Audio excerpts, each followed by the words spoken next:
देखिए, method of cross multiplication, ये जो मेथड है देखने में मुश्किल है, बट एक्चुअल में सबसे आसान है। सबसे आसान है, बट इसमें थोड़ा सा ना टाइम ज़्यादा लग जाता है और थोड़ा सा ध्यान से करना पड़ता है, बट मेथड बहुत आसान है।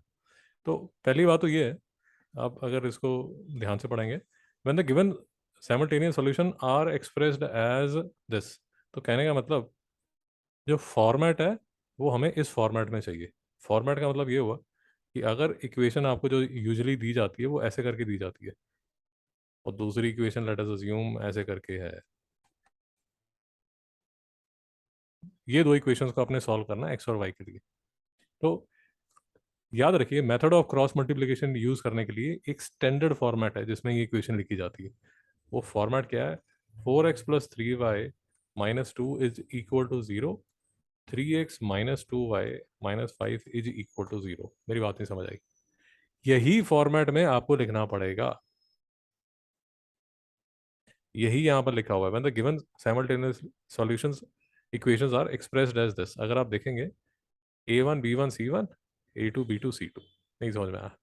और जो आपने रूल नोट किए हैं उसमें जो पहला रूल आपको बताया है वो यही बताया कि सर आप इसको जो भी इक्वेशन दी जाएगी उसको पहले इस फॉर्मेट में लिख दीजिए।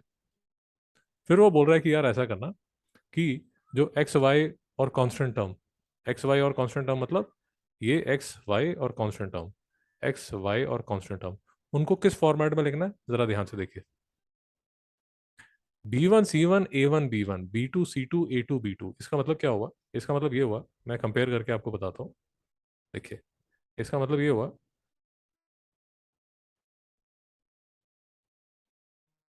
3 - 2 4 - 2,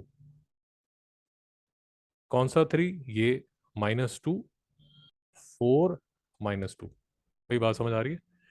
B1 C1 A1 B1, ये तो पहली इक्वेशन के साथ किया, दूसरी इक्वेशन के साथ भी ऐसे ही करना है और उसके नीचे लिखना है। कहने का मतलब -2, मैं कलर चेंज करके बताता हूँ, -2 -5 3 - 2। नहीं समझ में आया? ये मैंने जो ऊपर लिखा ये फर्स्ट इक्वेशन के लिए लिख दिया, और ये जो नीचे लिखा ये सेकंड इक्वेशन के लिए लिख दिया। मित्रों, यहाँ तक कोई डाउट है? ये दूसरा रूल है। अब तीसरे रूल में वो ये बोलता है कि mark arrows like shown below. तो इसमें अब एरो डाल दीजिए ऐसे करके, ऐसे ऐसे ऐसे ऐसे ऐसे ऐसे। भाई कोई डाउट है? अब मुझे एक छोटी सी स्टोरी बताइए मिश्रा जी। आप जब पहाड़ के नीचे जा रहे हैं और पहाड़ के ऊपर जा रहे हैं, जब आप पहाड़ में नीचे जाते हैं तो आपकी स्पीड इंक्रीज होती है गाड़ी की, या जब आप ऊपर जाते हैं तब होती है? जब नीचे जाते हैं। तो जब आपके नीचे जाते हैं तो गाड़ी की स्पीड इंक्रीज होती है, और जब पहाड़ के ऊपर चढ़ते हैं तो आपकी गाड़ी की स्पीड कम हो जाती है। तो जब पहाड़ से नीचे जा रहे हैं तो आप क्या होते हैं? पॉजिटिव। और जब आप ऊपर जाते हैं तो क्या होते हैं? नेगेटिव। मेरी बात नहीं समझ आ रही? तो कहने का मतलब ये अब जो लिखा हुआ है, ये जो मैंने लिखा उसको मुझे क्या करना है? मल्टीप्लाई करना है, बट किस फॉर्मेट में करना है? जैसे A B1 C2 B2 C1 A2 C2 A1 A1 B2 A2 B1, multiply करना है, बट कैसे करना है? जब मैं नीचे जाऊंगा तो पॉजिटिव होगा, और जब मैं ऊपर जाऊंगा तो नेगेटिव होगा। समझ लेते हैं कि क्या एक्चुअली प्रॉब्लम क्या है। कि अल्फ़ाबेट्स में जब आप देखते हैं तो समझना मुश्किल होता है, बट जब नंबर्स को देखते हैं तो बहुत आसान हो जाता है। तो मैं ये जो मैंने इक्वेशन बनाई है इसको थोड़ा सफाई से फिर से लिखता हूँ, और एक बार चेक भी कर लेता हूँ मैं ठीक लिखा है नहीं लिखा। 3 - 2, देखिए, 3 - 2 4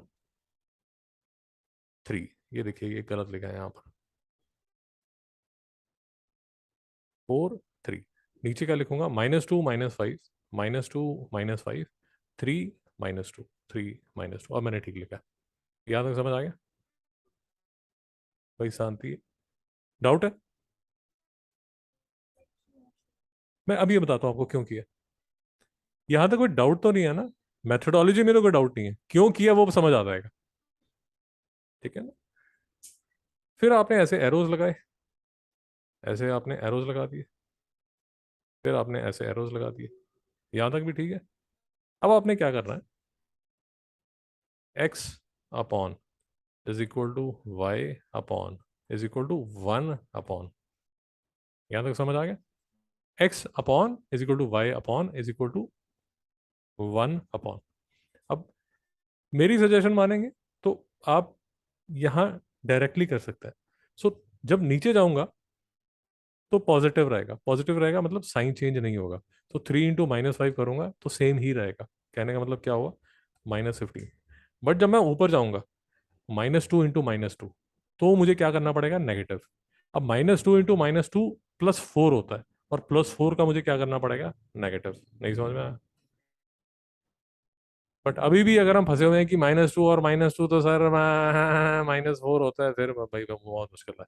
मैडम एग्जाम्पल लेके जाएंगे, शांति से बैठिए, 10 मिनट में समझ आ जाएगा, बहुत आसान है। फिर से देख लीजिए, वाई के केस में भी है ऐसे। -2 × 3 करेंगे तो क्या आएगा, -6। और -5 × 4 करेंगे तो -20 है। बट जब आप ऊपर जाते हैं तो नेगेटिव हो जाता है, तो -20 का नेगेटिव जो होगा वो क्या होगा, +20। अभी भी समझ नहीं आया?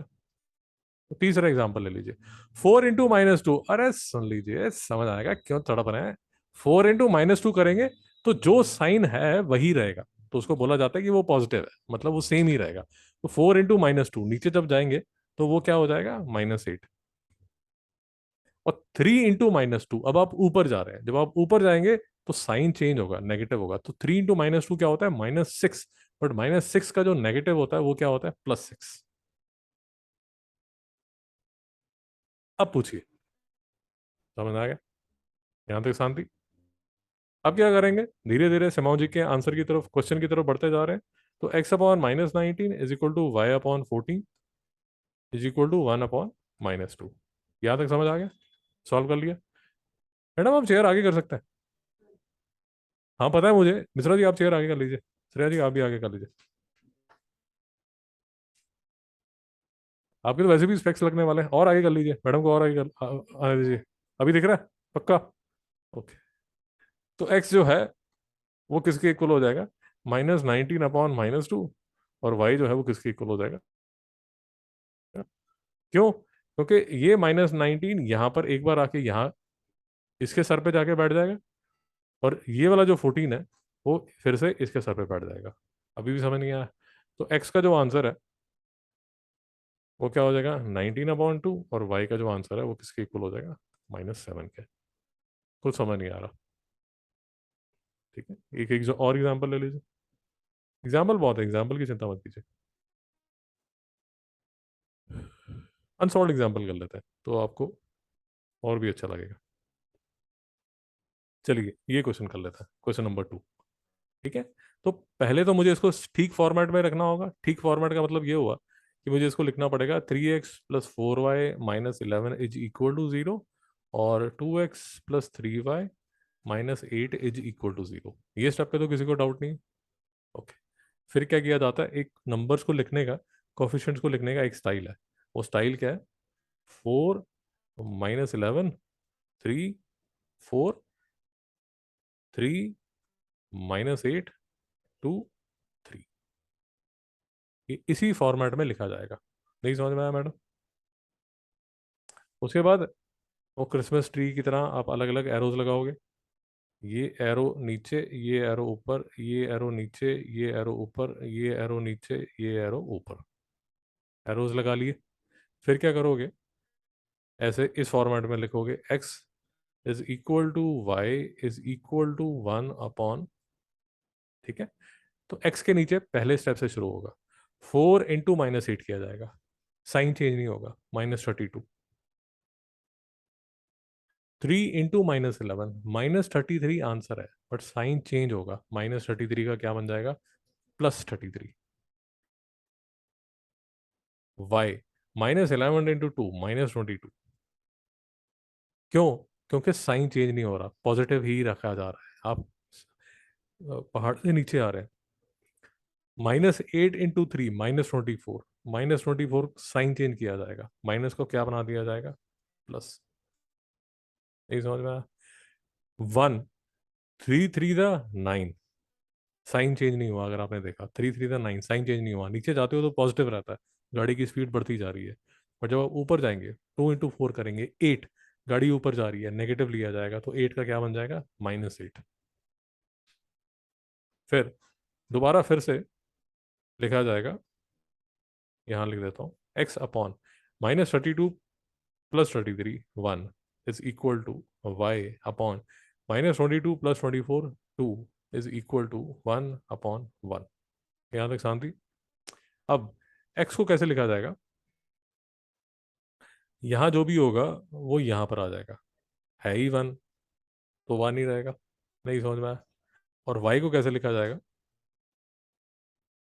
ये जो है ये इसके सर पे जाके बैठ जाएगा, 2/1 इज इक्वल टू 2। तो x क्या आ गया 1, y क्या आ गया 2, से पहुंच गया, आंसर मिल गया। तो x की वैल्यू 1 है और y की वैल्यू 2 है। 10th 11th में, एक सेकेंड, 10th 11th में, 10th 11th 12th में मैट्रिसेस डिटर्मिनेंट्स करेंगे, वहां पर बेसिकली ये जो मेथड है वहीं से लिया गया है। 10th में आप फिर से करेंगे तो आपको और अच्छी तरह समझ आ जाएगा। मिश्रा जी बोलिए। तो अभी हम लोग इसमें एलिमिनेशन भी यूज करेंगे तो यही आंसर है, बिल्कुल सेम आएगा। यही मैं आपको पिछले 5 6 लेक्चर से समझाने की कोशिश कर रहा हूँ कि भाई चाहे आप क्रॉस मल्टीप्लिकेशन कीजिए, चाहे आप एलिमिनेशन कीजिए, चाहे सब्सटीट्यूशन कीजिए, चाहे ग्राफ प्लॉट कीजिए, आपका जो आंसर है 1 और 2 ही आएगा। अगर आपको यकीन नहीं है तो 1 और 2 उसमें डाल के देखिए इक्वेशन में। आपकी इक्वेशन क्या है, 3x + 4y, तो 3 + 8 कितना आता है, 11। बिल्कुल ठीक है। दूसरे में डाल के देखिए, चेक कीजिए, 2 + 6 कितना होता है, 8। बिल्कुल ठीक है। अब इसी क्वेश्चन को, समझिए 2 मिनट, इसी क्वेश्चन को एलिमिनेशन से कर लीजिए, सब्सटीट्यूशन से कर लीजिए। अगर याद है, वैसे तो मुश्किल है, ग्राफ प्लॉट कर सकते हैं तो दोनों के ग्राफ प्लॉट कर लीजिए। ग्राफ को भूलिए मत, क्योंकि एनीवेज आपका एक चैप्टर है जिसमें इस लाइन का आपने ग्राफ प्लॉट करना है। अब बोलिए, क्वेश्चन भूल गई, कुछ नहीं होता, क्वेश्चन कीजिए समझ आ जाएगा। चलिए ये वाला क्वेश्चन कीजिए, हाँ बोलिए, शाबाश शाबाश शाबाश जी, बहुत अच्छी बात है। चलिए फिर से समझते हैं। अब क्योंकि चारों मेथड आपको आते हैं, तो अब आपसे पूछा जाएगा, solve the below simultaneous equations and check the answer. तो फाड़ी, तो फाड़ी, आपको जो मेथड अच्छा लगता है उससे आप कर सकते हैं, जिससे आप कंफर्टेबल है। बट अगर उन्होंने बोला solve the below equations using elimination, तो आपको एलिमिनेशन यूज किया। अगर उन्होंने बोला यूजिंग सब्सटीट्यूशन, तो आपको सब्सटीट्यूशन यूज करना पड़ेगा। मेरे जैसा आदमी जो कि आपका खून चूसना चाहता है, वो ये बोलेगा, solve the equation using all the 3 systems which has been taught in chapter number 6। तो श्रेया जी उसी टाइम अपनी पेंसिल तोड़ देगी। तो देख लीजिए, 4x + 3y = 17, 3x - 4y + 6 = 0। पहले तो स्टैंडर्ड फॉर्मेट में लिखेंगे, याद रखिए, 4x + 3y - 17 = 3x - 4y + 6 = 0। ये लिख दिया मैंने यहाँ स्टैंडर्ड फॉर्मेट में। ये आई एम सॉरी, ये लिख दिया मैंने यहाँ स्टैंडर्ड फॉर्मेट में, यहाँ तो कोई दुख क्लेश वेदना। उसके बाद बहुत सिंपल है यार, 3 - 17 = 4 3, 3 - 17 = 4 3, फिर से -4 6 3 - 4, -4 6 3 - 4। कोई शांत, कोई दुख क्लेश वेदना, ठीक। इसके बाद आपने लिखना कैसे है, x upon something, y upon something, 1/समथिंग। मतलब इसके इसके बाद का जो स्टेप है उसमें कैसे लिखोगे, x upon something, y upon something और 1/समथिंग। वो जो समथिंग है, ये जो समथिंग है, इसमें वो पहाड़ के नीचे जाना पड़ेगा, पहाड़ के ऊपर जाना पड़ेगा, नीचे ऊपर 3 बार। नहीं समझ में आया।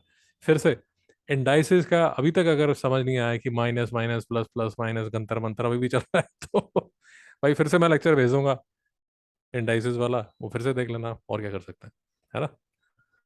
तो 6 × 3, 6 × 3, 6 × 3 18, पहाड़ से नीचे आ रहे हैं तो नंबर पॉजिटिव ही रहेगा, तो इसलिए 18 यहाँ पर लिखा हुआ है। -4 × -17, माइनस माइनस प्लस है, क्यों, क्योंकि मल्टीप्लाई हो रहा है। तो 17 4 = 68, +68 बन रहा है, बट पहाड़ के ऊपर जा रहे हो तो नेगेटिव हो जाएगा, तो -68 यहाँ पर लिखा हुआ है। y = -17 × 3 -51, पहाड़ के नीचे तो सेम ही रहेगा, बट पहाड़ के ऊपर जाओगे 6 4 = 24, तो जो साइन है वो चेंज हो जाएगा। 4 -4 -16 पहाड़ के नीचे जा रहे हो, साइन सेम ही रहेगा। 3 × 3 9, पहाड़ के ऊपर जा रहे हो तो साइन चेंज हो जाएगा। सुखी जी, यहाँ तक आपको कोई डाउट है? शांति, समझ आ गया? लेक्चर फिर से आपको रिकॉर्डेड आज शाम को 6 7 8 बजे तक मिल जाएगा। कुछ होमवर्क भी मिलेगा, ट्राई कीजिए, करके लाइए। उसके बाद ये जो मैंने, अब अगर आप मेरी बात समझ रहे हैं, यहाँ पर ये जो एक्स अपॉन समथिंग था, मैं यहाँ पर लिख देता हूँ। जो एक्स अपॉन समथिंग था, वो जो समथिंग है वो हो गया -50। वाई अपॉन समथिंग मैंने यहाँ से कैलकुलेट कर लिया, ये आ गया -75। और वन अपॉन समथिंग जो था वो आ गया -25। यहाँ तक बात समझ आ गई? अब जो एक्स है वो किसके इक्वल होगा? ये जो -50 है वो यहाँ पर आके बैठ जाएगा। तो -50 अपॉन जो डिनोमिनेटर है यहाँ पर, वो तो सेम ही रहेगा, वो नहीं चेंज होगा। फिर से y की वैल्यू, तो इसको आप सॉल्व करेंगे तो 2 आंसर आ जाएगा। माइनस और माइनस कैंसिल हो जाएगा। बेसिक इंडाइसिस के रूल नहीं आते भाई, गाड़ी नहीं चलेगी। शायद अब समझ आ रहा हो कि शुरू शुरू में 1 महीना इंडाइसिस पे क्यों लगे थे। अब धीरे धीरे आपको समझ आएगा। उस टाइम लग रहा होगा कि बाबला पता नहीं क्यों टाइम वेस्ट कर रहा है, फीस तो ले रहा है बट पढ़ा नहीं रहा। अब आपको समझ आएगा धीरे धीरे। y इज इक्वल टू -75, ये जो -75 है वो यहाँ पर इसके सर पे जाके बैठ जाएगा। नीचे कुछ चेंज होगा नहीं? बिल्कुल नहीं होगा। -25 और ये -75 इसके सर पे बैठ गया। माइनस और माइनस आपने कैंसिल कर दिया। 25 3 75। X is equal to 2, y is equal to 3। अब एक्स इज इक्वल टू 2 और वाई इज इक्वल टू 3 आप किसी भी इक्वेशन में डाल के चेक कर लीजिए। 4 टू द 8 होता है, 3 3 द 9 होता है, 9 + 8 17, बिल्कुल ठीक आंसर है। और मैडम का जो आंसर था, मैडम का जो क्वेश्चन था, इसको एलिमिनेशन से कर लीजिए, सब्सटीट्यूशन से कर लीजिए, ग्राफिकली कर लीजिए, आंसर 2 3 ही आएगा, और कोई आंसर नहीं आ सकता। दुखलेश वेदना, नाइस, बढ़िया है।